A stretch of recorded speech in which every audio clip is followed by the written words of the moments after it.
my name is Ted Smith.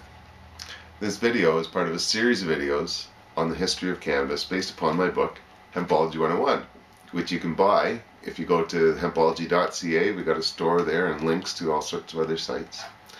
And the YouTube page as well, which has got a whole series of videos we're putting up about this.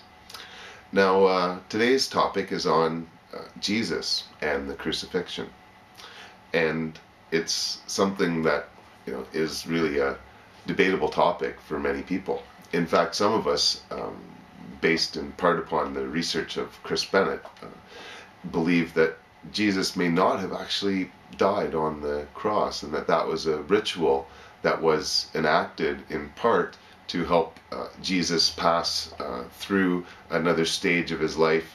And in many ways, similar things happen in today's society when, for example, the Pope gains his seat as the Holy Pontiff. He gets a new name.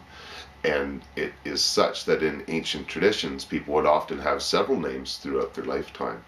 And it would not have been uncommon for a religious person to have changed their name after undergoing such a strenuous religious exercise, as it were. And so many of us believe that Jesus was reenacting some of these ancient traditional pagan ceremonies that would, in essence, try to recreate the experience of life and death. And they would do so by consuming various concoctions of drugs and enter into states of almost death-like trances. And so it's believed that Jesus, in fact, consumed these intoxicants, and primarily cannabis, when he was on the cross with the sponge that was passed up to him, supposedly that was soaked in old vinegar.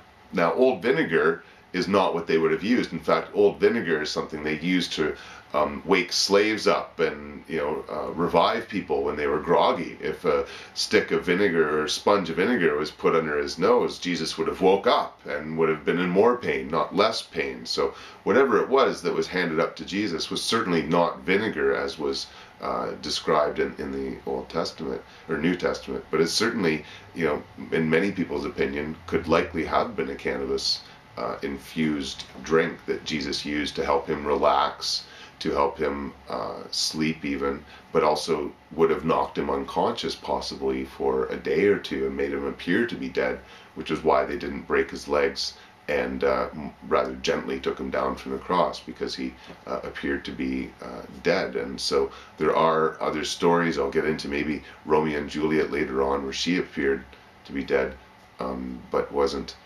due to a similar drink. And so it's something that the story may very well have been one that Jesus used to escape the authorities who are after him for using the anointing oil, and were trying to come after him for doing so.